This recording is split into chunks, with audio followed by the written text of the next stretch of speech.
Sirci nani mantang talari lino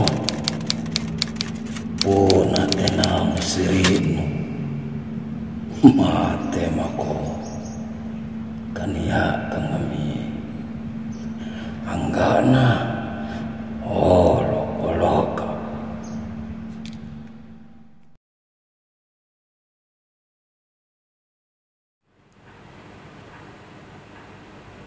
Ini sebuah tragedi, sebuah cinta dari tanah Sulawesi yang tidak pernah direstui oleh kedua orang tua, dan diakhiri dengan darah. Siring Napaci.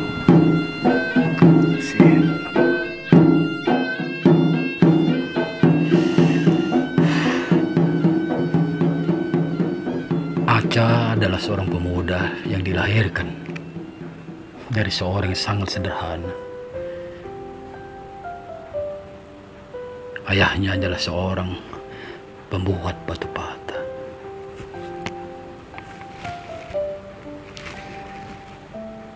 Sedangkan sang kekasih adalah seorang yang berasal dari keluarga yang sangat terhormat. Ayahnya adalah seorang kepala desa di kampungnya. Cinta mereka tidak pernah direstui karena perbedaan derajat.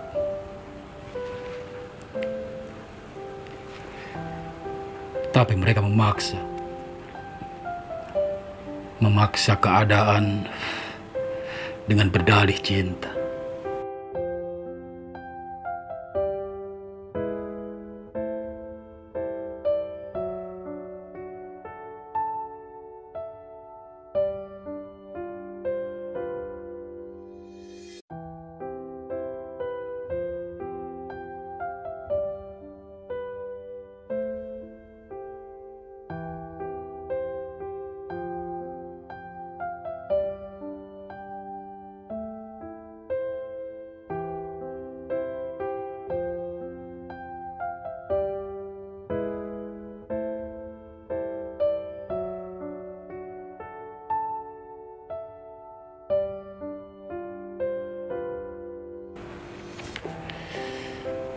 Si Nadia,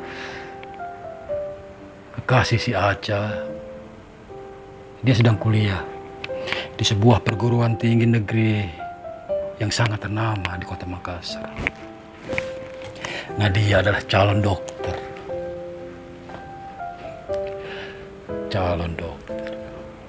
Dan hari itu si Nadia memutuskan untuk datang berkunjung ke rumah si Aca selepas dia pulang kuliah.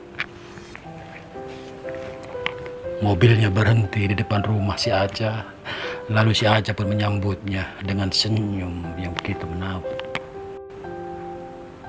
Assalamualaikum. Waalaikumsalam, jawab si Aca. Dari mana, Ki? Baru pulang kuliah, langsung mampir kemari, jawab si Nadia. Lalu digandeng tangannya, si Nadia dituntun duduk di sebuah bangku di bawah pohon. Bangku itu sengaja dibuat si Aca waktu mereka sekolah dulu, tempat untuk mereka pacaran. Bahkan di batang pohon itu tertulis nama mereka berdua, diikat di dalam lambang yang bernama cinta.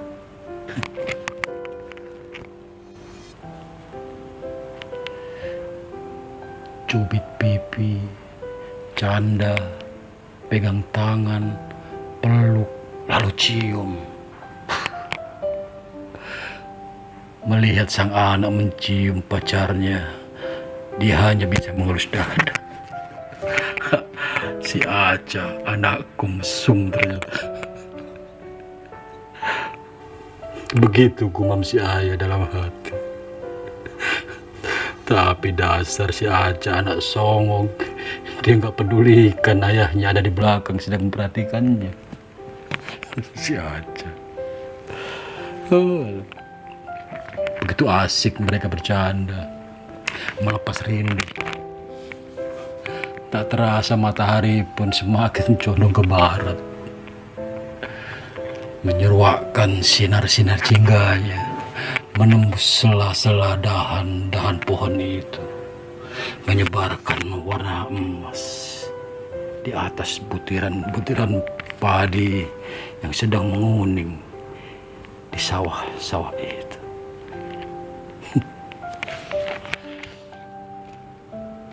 Siang itu adalah hari yang indah buat si Aca.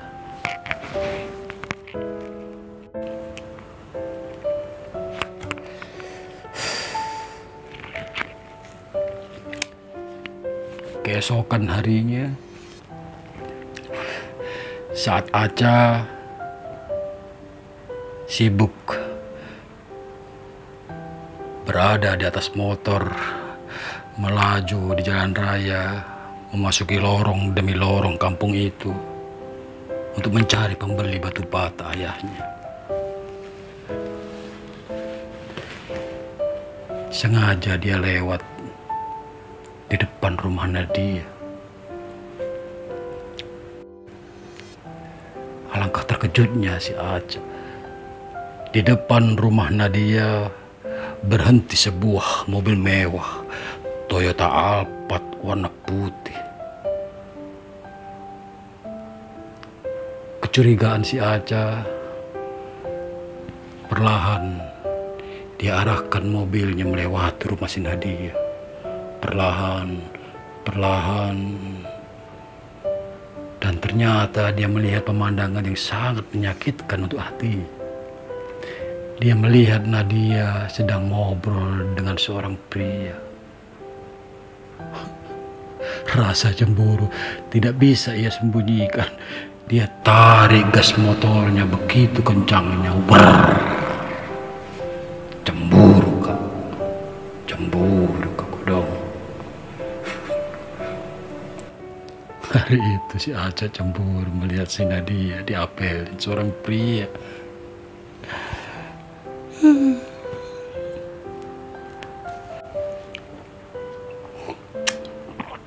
Sesampainya di rumah, ia pun bergegas masuk ke dalam kamarnya.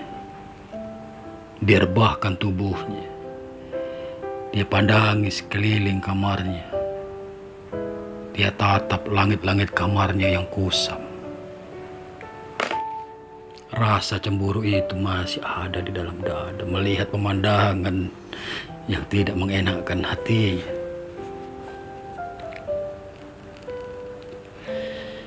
Lalu dia bangkit, duduk di pinggiran kasurnya, memandangi handphone di atas meja. Diambilnya handphone itu, lalu diteleponnya si Nadia.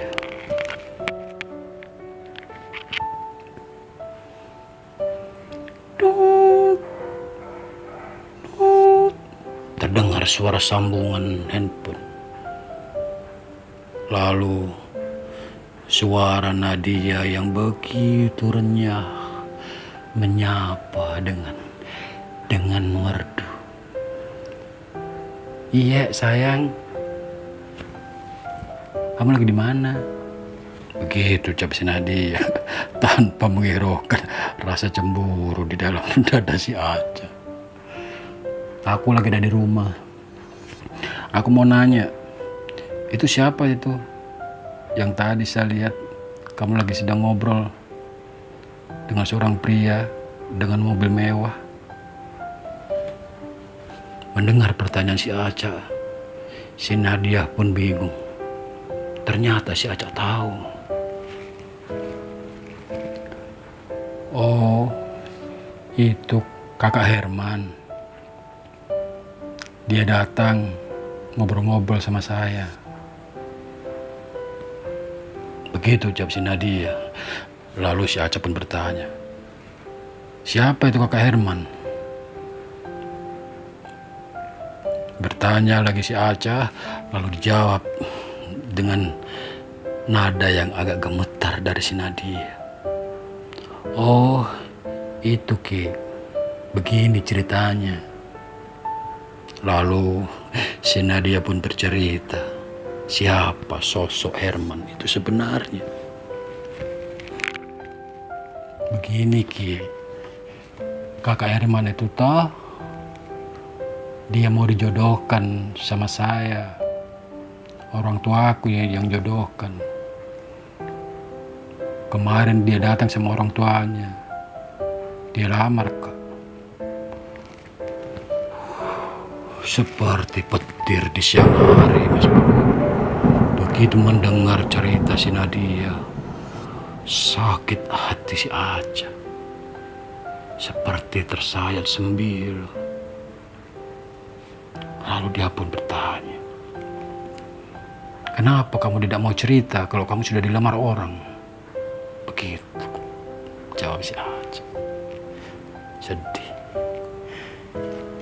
Aku mau cerita Ki, tapi belum ada waktu. Mendengar basa-basi si Nadia, handphone pun dimatikan sama si Aca. Jepret. Tak ada kata. Si Aca pun mendengar berita itu, langsung tersungkur di atas kasur, plong, tergeletak, lemas, pasrah.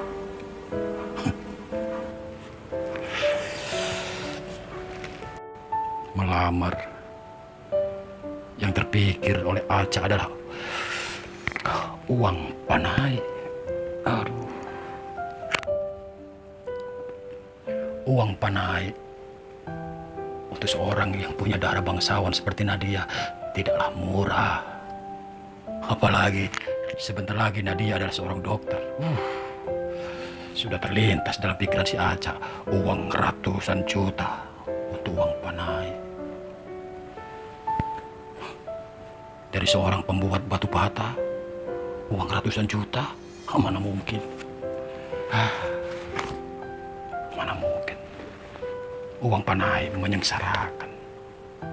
Uang panai membuat leher seperti tak terjangkit.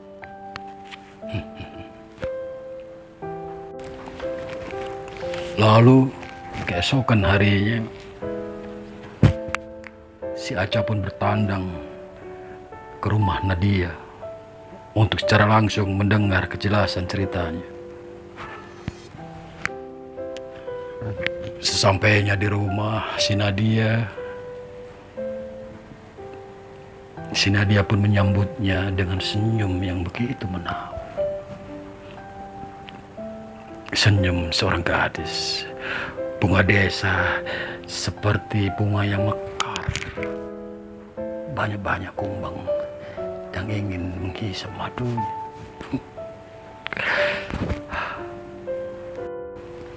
Lalu mereka pun ngobrol. Si Nadia menegaskan lagi cerita yang waktu itu di telepon. Sedang asik mereka bicara, sedang asik mereka ngobrol.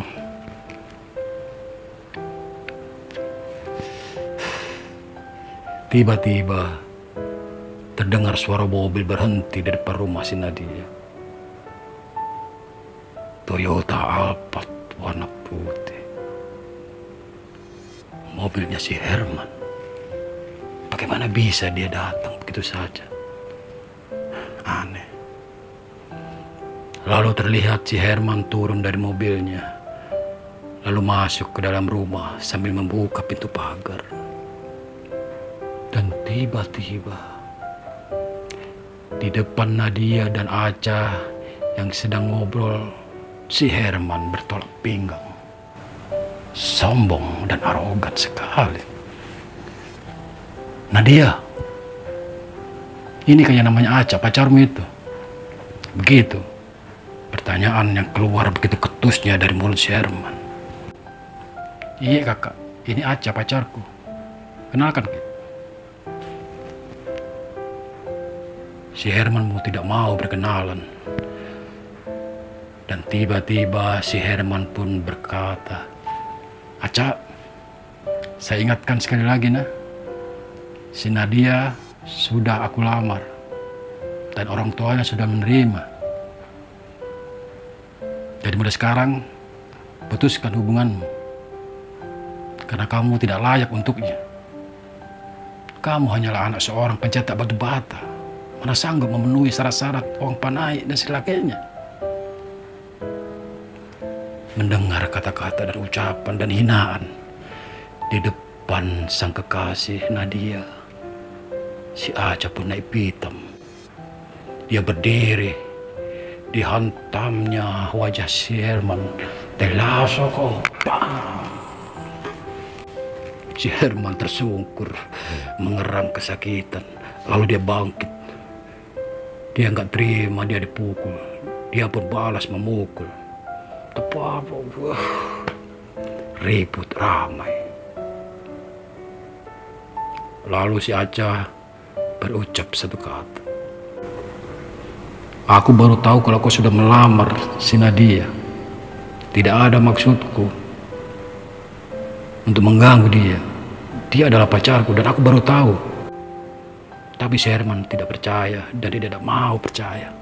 Dia pun mengutarakan kata-kata kasarnya, kata-kata jahatnya menghina keluarga si Aca. Ingat aja keluarga derajatmu.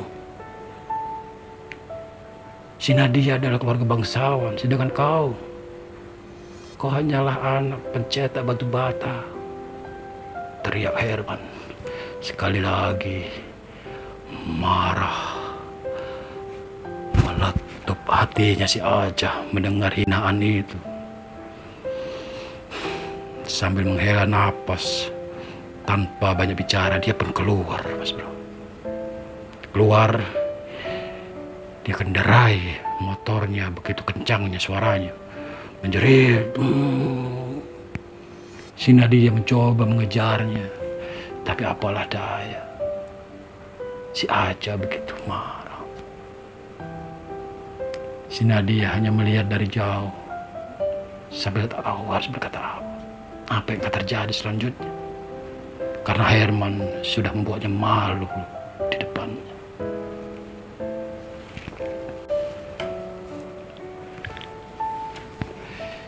Di atas motor itu, wajahnya merah, memendam amarah. Matanya nanar laksana serigala yang haus darah, ingin menerkam mangsanya. Ditarik gasnya begitu kencang, tak dia hiraukan lagi jalan raya, tak dia hiraukan lagi keselamatannya. Dia tarik gas motornya begitu kencangnya sampai di depan rumahnya. Dia injak rem motornya begitu dalam. Cit. Suara roda itu berderit. Ibunya yang melihat itu pun terkejut. Ibunya yang lagi menyuapin anaknya terkejut melihat tindakan Aca yang tidak seperti biasa. Lalu si ibu itu pun bertanya, "Ada apa, Nak? Ada apa, Nak?" Si Aca tidak menghiraukan kata-kata ibunya. Dia pun berlari menuju kamarnya. Dia buka lemarinya. Dia ambil badik dan diselipkan di pinggangnya. Sang ibu melihat anaknya menjelipkan badik di pinggangnya. Spontan saja dia langsung berteriak, "Anakku Aca, sabar Nak, sabar." Si Aca tak peduli lagi omongan ibunya. Dia pun menaiki motornya lagi, menariknya kencang banget. Ibunya berteriak memanggil suaminya.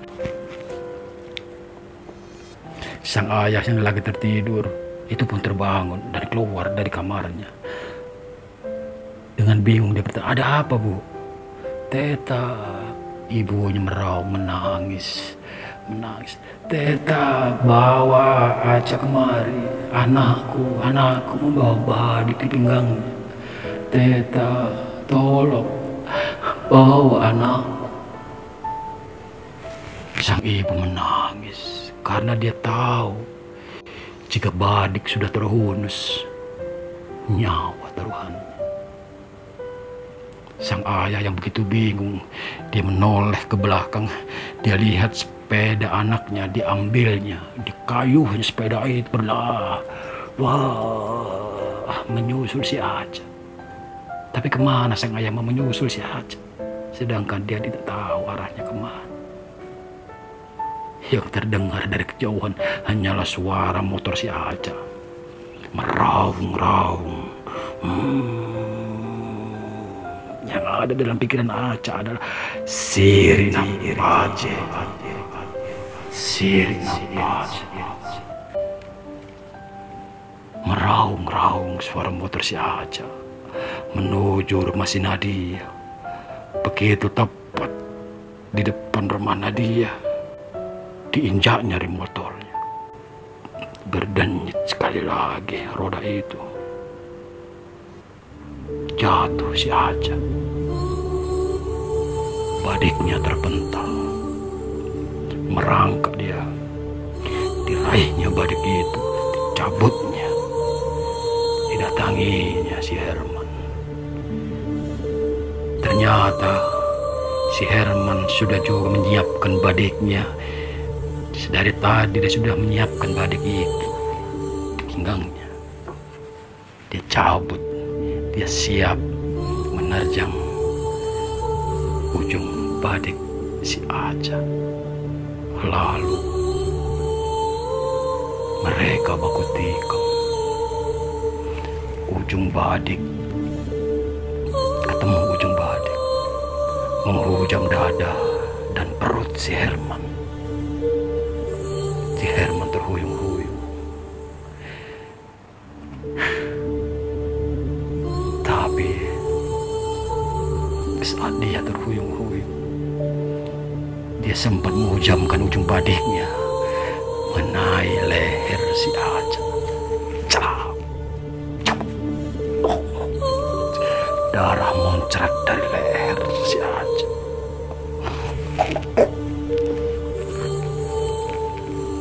Si Aca pun terhuyung-huyung ke belakang dan jatuh ke lantai. Si Herman tersungkur bermandikan darah. Sedangkan si Aca memegangi lehernya yang berumuran darah. Melihat keadaan itu, hanya jeritan melolong si Nadia melihat kondisi pacarnya. Aca, tidak. Dirangkulnya kepala si Aca, dipeluknya, lumuran darah kemana-mana. Aca,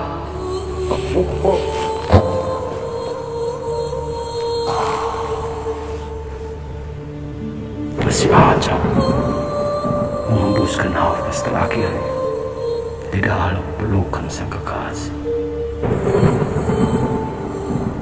Sirina pace. Sirina pace. Keesokan harinya, bendera kuning terikat di ujung lorong rumah si Aca. Bertanda sebujur mayat kaku terkulai terbungkus kain kafan. Si Aca meninggal. Si Aca mati membela harga dirinya. Sirina pace.